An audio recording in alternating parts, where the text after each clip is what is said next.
Welcome everybody to another lecture. In this lecture, we will start on the descriptive chemistry of selected main group elements, and we will be discussing hydrogen since it's the first element and also the most abundant element in the universe. Now, hydrogen was discovered by Robert Boyle, who treated iron powders with sulfuric acid. Now, this reaction, although it involves an acid, is not really an acid-base reaction. If you analyze this reaction, you will realize that the iron 0 has been oxidized to iron 2. So this is a redox reaction. Now in this reaction, the hydrogen, which initially had an oxidation state of +1, will be reduced to dihydrogen containing an oxidation state of 0. So this dihydrogen was then released and it is an easily combustible vapor. Henry Cavendish later on did more studies on this vapor, and he is the one who is credited with the discovery of this element. The name hydrogen itself was given to the element by Antoine Laurent Lavoisier, who is known as the father of modern chemistry. Hydrogen with an atomic number of 1 is the lightest and simplest element. There are 3 isotopes of hydrogen. The first one is the most common one, which is protium, which contains 1 proton and 1 electron. The deuterium contains 1 proton and 1 neutron in its nuclei. And finally, the tritium contains 2 neutrons and 1 proton. The natural abundances of all these 3 isotopes are very different, where essentially all natural hydrogen consists of the protium. You have very little of the deuterium, and the presence of tritium is overall negligible. Although hydrogen has 1 electron in the 1s orbital, its chemistry is very different from that of the alkali metals, which are the higher homologues of the group 1 elements. There are generally 3 oxidation states that hydrogen can adopt. So the H+ is something we encountered already, so that's the proton. And the nascent hydrogen is also called the elemental hydrogen, containing an oxidation state of 0. And finally, we have a hydridic hydrogen, whereby the hydrogen actually contains an additional electron, and so it is a negatively charged species. So here you can see the relationship. You're starting from a neutral hydrogen atom, which can lose 1 electron to form the proton, or it can gain an additional electron to form the hydride. In extreme cases, hydrogen can even be regarded as an alkali metal. That is the case when you actually solidify hydrogen. Now, dihydrogen is typically a gas, and so extreme high pressures are required to compress that gas into a solid. If that occurs, then hydrogen takes on a metallic form in which all the inter- and intramolecular hydrogen-hydrogen distances are equal, and then the electrons can delocalize across this whole network, which is a typical requirement for a metal. Giant planets such as Jupiter may contain such metallic hydrogen. This is not too far off, since about 78% of Jupiter's mass is actually due to hydrogen. Dihydrogen or molecular hydrogen is a colorless or odorless gas. It has a very low boiling point, and it is essentially sparingly soluble in all solvents. It is a very important gas, and so there are several industrial processes that are dedicated to its production. They are called steam reforming, the water-gas reaction, and finally we have the shift reaction. The steam reforming involves the heating of methane with water at very high temperatures in the presence of a nickel catalyst, which gives rise to carbon monoxide and 3 equivalents of dihydrogen. Now you can see here that this reaction is rather endothermic, so delta H is rather large and positive. Now with all equations, it would be very useful to identify the type of reaction.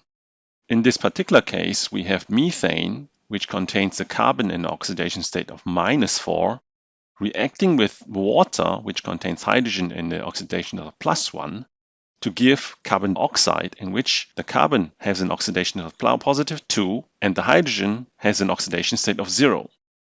Now, if you analyze this reaction, you will realize the oxidation states of the carbon and the hydrogen have changed, and so it must be a redox reaction. Specifically, the methane has been oxidized to carbon oxide, and the hydrogen atoms in the water molecule has been reduced to form dihydrogen. Now, this reaction, again, is very endothermic, and therefore you need very high temperature to conduct that. If you analyze this reaction further, you can realize that there are 2 molecules on the left side, but there are actually 4 molecules on the right side. So this reaction is entropically favored. And so by heating it at very high temperature, you contribute to the entropic term, because you can remember that delta G is proportional to minus T delta S. The second reaction is the water-gas reaction.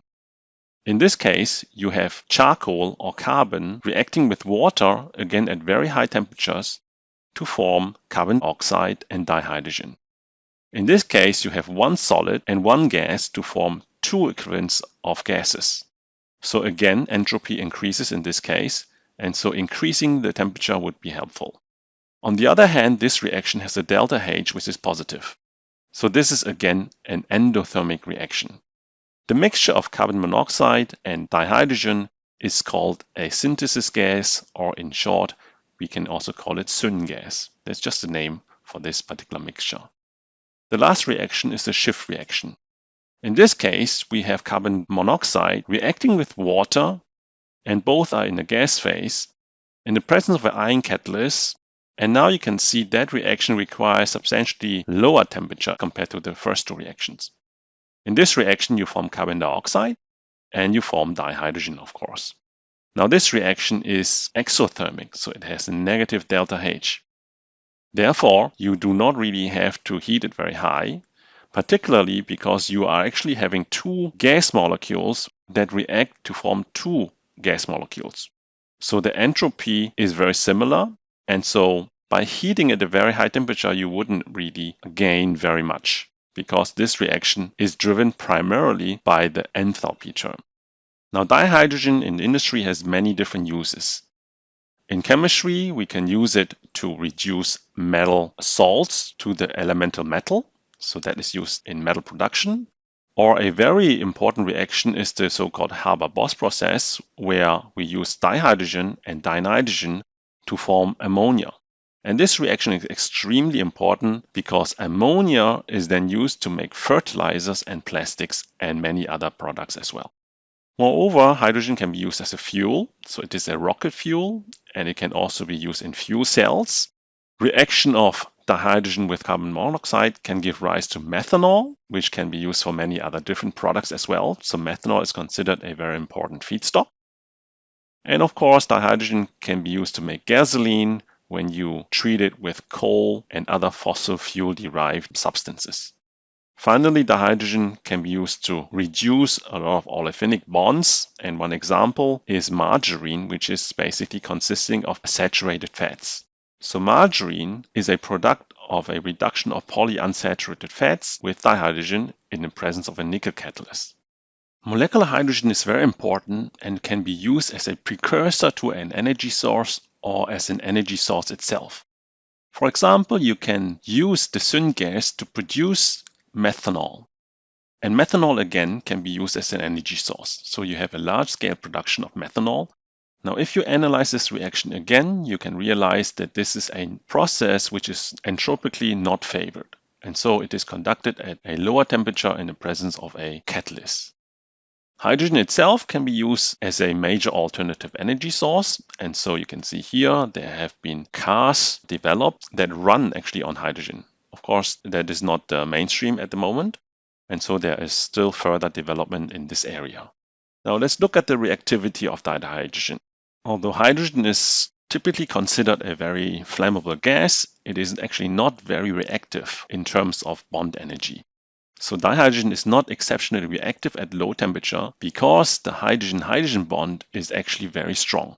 The bond dissociation is very endothermic, and if you look at the dissociation of this dihydrogen into 2 hydrogen atoms, it actually involves a reaction enthalpy of 433.1 kilojoules per mole. So this is a rather large value, which indicates simply splitting a dihydrogen molecule into 2 hydrogen atoms requires quite a lot of energy. Now, the major reactivity of dihydrogen that most people know is the combustion, and this combustion is highly exothermic. So, for example, if you react dihydrogen with dioxygen, that one gives rise to an exothermic reaction of minus 285.9 kilojoules per mole. And that is due to the very favorable formation of water molecules.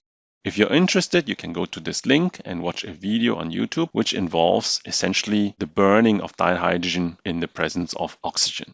Dihydrogen is also used to do redox chemistry, obviously. And here we have examples of metal oxides being reduced by dihydrogen to another type of metal oxide. But what you have here is a change of oxidation state. And so the metal has been reduced from a +4 oxidation state to a +3 oxidation state.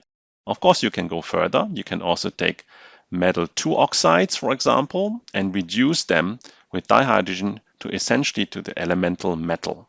So dihydrogen is used as a reducing agent. Now, dihydrogen is lighter than air. And so if you fill a balloon with dihydrogen, it can actually fly in the air. So that has been done using huge balloons like these that were filled with a large amount of dihydrogen. And of course, it's kind of dangerous because it can react with dioxygen in a very exothermic way. And here we have an example, which is the Hindenburg disaster, which is a very famous case of a hydrogen explosion, essentially. Here you can see another example of a hydrogen explosion, and that occurred in 1986 with the Space Shuttle Challenger. Unfortunately, all the astronauts that were on board, they died from this accident.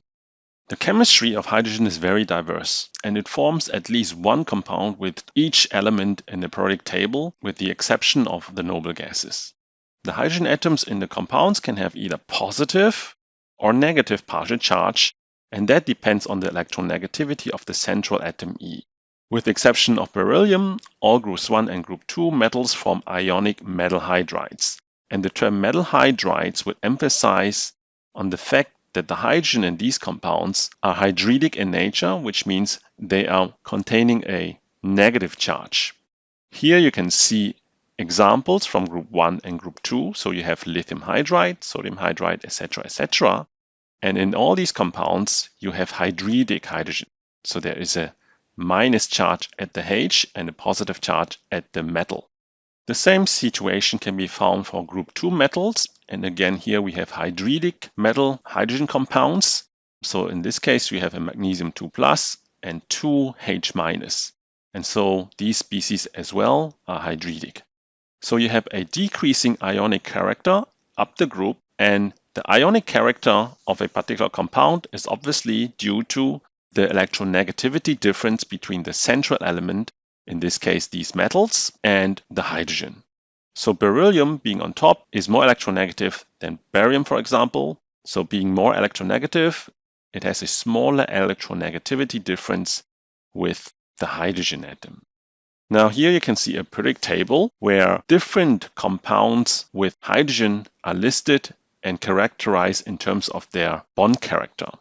So again, we have seen already in group 1 and group 2, we have ionic metal hydrides.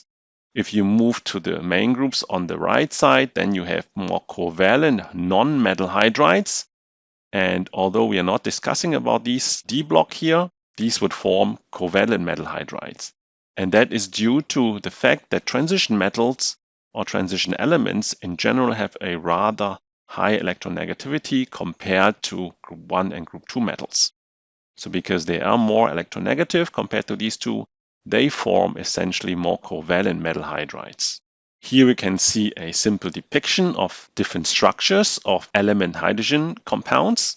First example is here. So the HF molecule is indeed a molecule containing a fluoride atom and a hydrogen. If you go to a carbon, then you have obviously methane, which is tetrahedral in geometry. So this is the typical methane molecule, sp3 hybridise. If you go to the ionic metal hydrides from the main group or also from the early transition metals, then you have ionic lattices. So here you have always the metal depicted in a dark color and the hydride in a white color. So the metal here is smaller than the hydride because the hydride contains a negative charge and the metal in this case is a positively charged cation. Now, of course, when you go to the transition metals, then the metals are substantially larger compared to the first and second group because they contain many more electrons in their shells. And so here the hydride is obviously very small. But nevertheless, they form these ionic lattices in which cation are adjacent to the anions, and these essentially result in a giant lattice structure. For the elements more to the right side of the periodic table, we form mainly covalent hydrides. So you have neutral binary XH4 compounds of group 14, an example is methane again, or you have more basic binary XH3 compounds of group 15, which contains ammonia or the phosphine. And if you move on, you have weakly acidic or amphiprotic binary XH2 compounds of group 16. And we have, of course, encountered the water molecule. And if you move down the periodic table, then you have the dihydrogen sulfide, which is very similar in structure to the water molecule and is also slightly acidic. If you continue, then you have strongly acidic binary HX compounds, and those are formed with group 17 elements. And a famous example, of course, is HCl already, but you already know that you have HBr, HI, etc., etc. And all these are your typical mineral acids. You have numerous covalent hydrides of boron, and you have hydridic complex compounds of hydrogen. Now, the term complex again would point you to the Lewis acid-base theory, because complex is equivalent to an adduct, and so you have lithium aluminum hydrides or sodium borohydrides. And these two compounds are very commonly used in organic chemistry as reducing agents, despite the fact that the aluminum hydrogen and the boron hydrogen bonds are essentially covalent. So they can be still used to reduce many organic functions. And compounds with very strong hydridic character, like the first and the second group hydrides, they react vigorously with Brunstad acid by transfer of an H- to an H+ that comes from the Brunstad acid. And of course, that's a very favorable reaction that leads to the evolution of dihydrogen, which again can combust if the reaction is very exothermic. Here we look at some common structures of covalent hydrogen compounds. And so again, you have barium hydride as a covalent compound, and this one here is almost linear. Compounds containing two hydrogen can also be bent, like in this case, and that is the case for H2S, or of course you know that the water molecule also looks similar to this structure. Then we have ammonia, which has this particular structure, because the ammonia still contains a lone pair here, and the three hydrogen will be pushed down because of repulsion with this lone pair. So it is actually a pyramidal structure, but if we include the lone pair, then we can see that it is more similar to a tetrahedral arrangement. We also have trigonal planar structures, and in this case it's trigonal planar because the central atom doesn't contain an additional lone pair.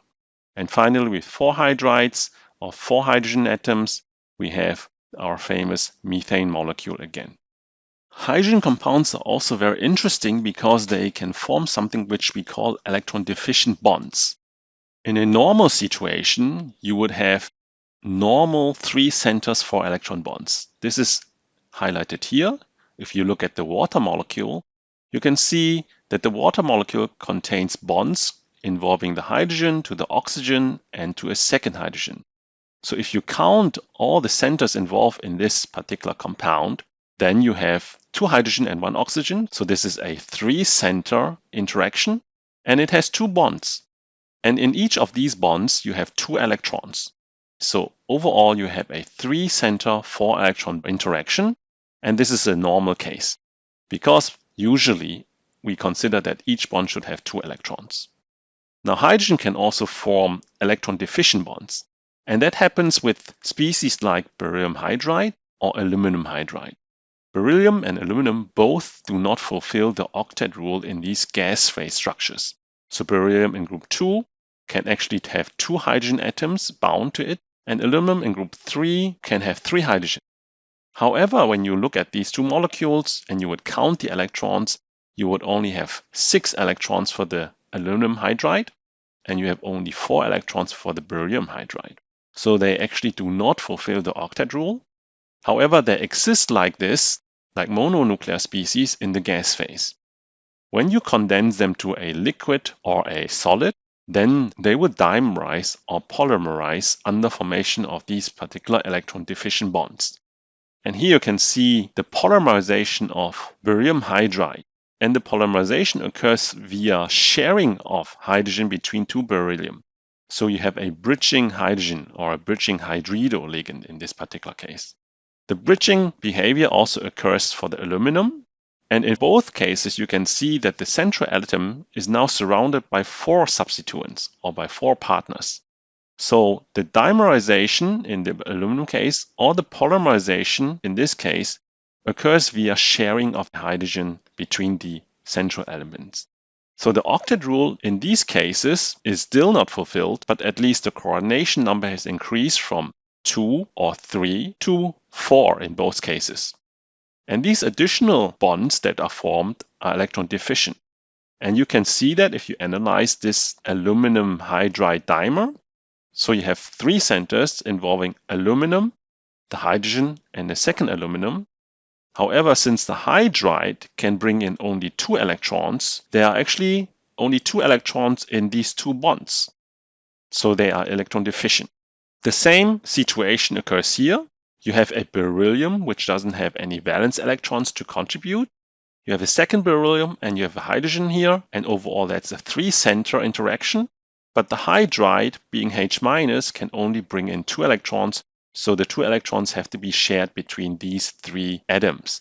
So again, you end up with so-called 3-center, 2-electron bonds, which are electron deficient. Now, electron deficient bonds that we have seen just now can only occur in covalent hydrides. In ionic metal hydrides, the situation is quite different. Here we have a true hydride, a true H- anion, which sits next to several metal cations in an ionic lattice. So we need to consider the formation of the hydride ion. So the effective radius for the free hydride anion is 2.08 angstrom. And you can compare that to the radius of helium or the radius of the hydrogen atom itself. So again, you can see by adding 1 electron, the radius increases substantially because the size of an atom or an ion is determined by its electron cloud. The tendency of the hydrogen atom to form a hydride is much lower than that for the electronegative halogen elements. So here we have a comparison. First, you need to take a dihydrogen and split it into the hydrogen atom. That would involve 218 kilojoules per mole. Then you need to add 1 electron to the hydrogen atom to form the hydride. That is actually exothermic. And so you have these 2 values added together to give an overall endothermic reaction of 151 kilojoules per mole, which involves the reaction of dihydrogen with an electron to form a hydride. On the other hand, if you look at the formation of a bromide anion, then that is pretty favorable. So you have again a dissociation of dibromine into bromine atoms, and then the gain of an electron of each bromine atom to form bromide. And overall, you have a very exothermic reaction of minus 232 kilojoules per mole. Now, because of the endothermic character of the hydride formation, only the most electropositive elements, which are the alkali metals and the larger alkaline earth metals, react directly with dihydrogen to form hydrides. And these hydrides contain a very high ionic character. And examples include calcium hydride or sodium hydride. So in this case, you just simply take your elemental metal, let's say you take sodium, and you heat it in the presence of dihydrogen, and then you can form the sodium hydride directly. So you can do that with other alkali metals as well, and that is the reactivity of group 1. For group 2, you have the alkaline earth metals, and they react in a very similar way. And of course, being in group 2, you essentially oxidize the metal to a metal 2+ ion, and so you have the formula MH2 containing 2 hydridic hydrogen atoms.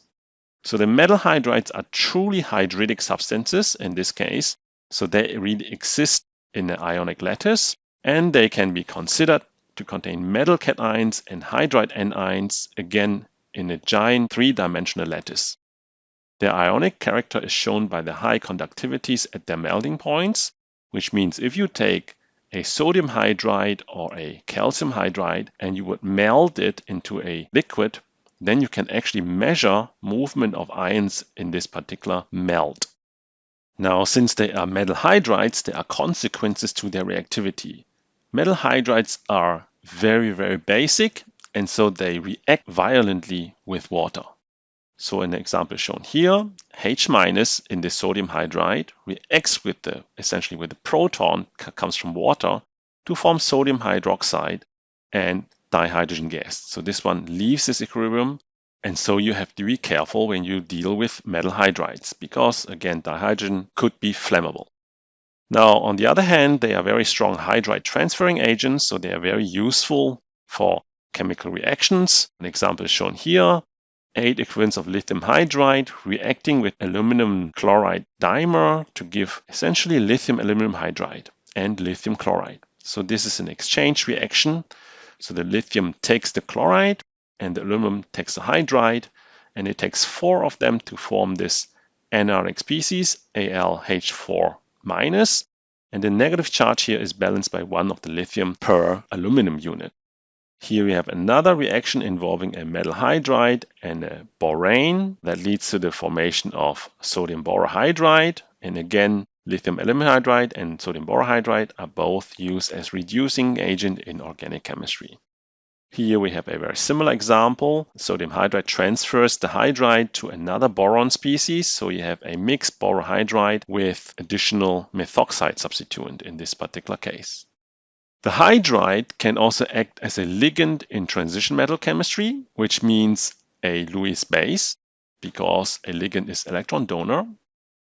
And because of the small atom radius of H-, you can actually put many hydrides around a metal ion. So some metal hydride complexes exhibit therefore high coordination numbers, which could exceed 7, 8, or even 9. Here we can see a structure, a molecular structure of a rhenium hydride species. And this particular rhenium hydride species contains 9 hydridoligands.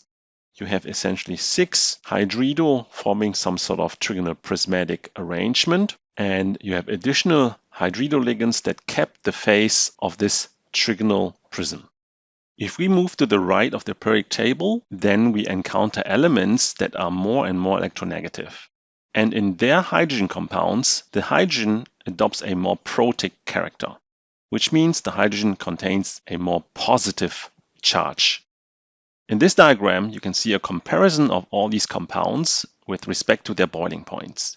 You can see that the water molecule among all these have a very high boiling point, but then it drops when you go down the group. So the dihydrogen sulfide is substantially lower boiling point, and then it slowly increases here again. You have again a relatively high boiling point for the HF molecule, and again for the other ones, the boiling point is substantially lower. So most of them are gases except for water and hydrogen fluoride, and these two have a rather high boiling point. Now the reason behind the high boiling point in these particular compounds is due to something we call hydrogen bond. A hydrogen bond is formed between an H atom attached to an electronegative atom and an electronegative atom that possesses a lone pair of electrons. So this is depicted here.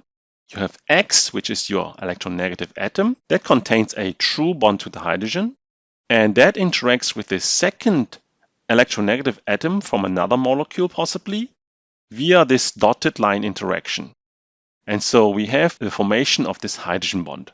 So Y is also called a hydrogen bond acceptor, whereas the XH is the hydrogen bond donor. So hydrogen bonds are weak interactions that are largely due to electrostatic attraction between H and Y. They are much weaker than a true bond. Again, it is important to analyze these things using partial charges. So you have a delta minus here because this is an electronegative atom, and you have withdrawal of electron density away from the hydrogen, so it exhibits a partial positive charge.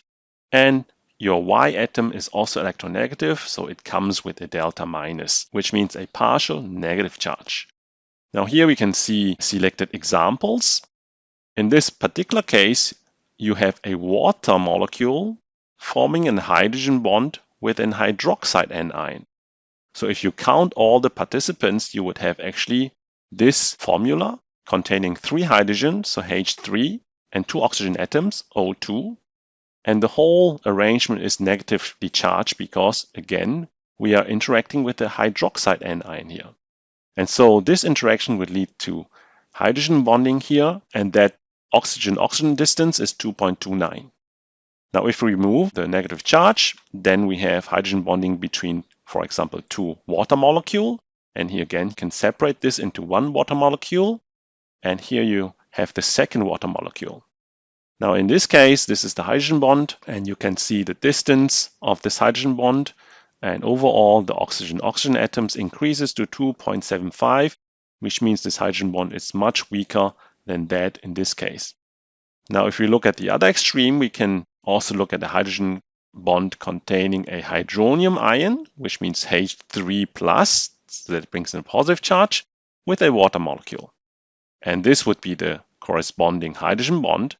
And again, it is 1.34 angstrom, so it's again shorter than in this case, because the hydronium ion is a very good hydrogen bond donor. Here we have comparison of the hydrogen bond enthalpy and the corresponding covalent bonds. And with hydrogen bond enthalpy, we refer to this energy contained in this dotted line here. So between dihydrogen sulfides, we have a hydrogen bond of approximately 7 kilojoules per mole. If we move to ammonia, we have 17 kilojoules per mole, and water has 22 kilojoules per mole. And hydrogen bonding between HF molecules are much stronger than all the other ones. They contain an energy of 29 kilojoules per mole. However, all of these would not match those of the true covalent element hydrogen bond. I say this is not a hydrogen bond, this is a true sulfur hydrogen bond. And again, if you move down, you have a gradual increase of the bond energy. So again, hydrogen bonds between HF is relatively strong. And so in the gas phase, you have this kind of polymeric structure whereby each of the HF molecule is bound to two more via these kind of hydrogen bond interactions. Again, here, this F here is the hydrogen bond acceptor, accepting the hydrogen bond from another HF molecule, which acts as a hydrogen bond donor. And so you have this kind of polymeric zigzag chain. If you condense it to a liquid, then these chains would just simply be smaller and you have probably rings, etc., etc. And finally, if you condense it to a solid, then you have kind of this hexameric structure whereby 6 HF molecules are arranged in this particular arrangement. And again, you can see here the hydrogen bonds. And that leads to a fluorine-fluorine distance of 2.55 angstrom. Now, finally, we look at very strong hydrogen bonds, and they involve again the fluorine atom. In the case of very strong hydrogen bonds, the H dotted Y distance becomes quite short, and the X, H, and the HY distance comes close to being equal, and we can't differentiate anymore. And in these cases, there is presumably covalent character already in these two bonds. And one example is here. If you take a HF molecule and you treat it with a fluoride source, then you form this entity, which contains obviously a negative charge. So in this particular case, you have a distance between the two fluorine atoms of 2.26. And if you look at the two HF bonds, they become indistinguishable, and both of them are 1.13 angstrom. And this particular case is actually exhibiting the strongest hydrogen bond that we know. And the bond enthalpy is much larger, 162 kilojoules per mole. And this is not hydrogen bonding between two HF molecules.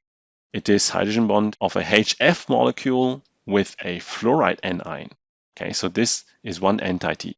And again, if you compare the 162 kilojoules per mole to a actual HF bond enthalpy, that is 567 kilojoules per mole, so much stronger. On the other hand, the hydrogen bond in this molecule is actually stronger than the fluorine-fluorine bond, which is only 155 kilojoules per mole. So with this slide, we end our lecture on hydrogen and the compounds that it forms. And next lecture, we will talk about the alkali metal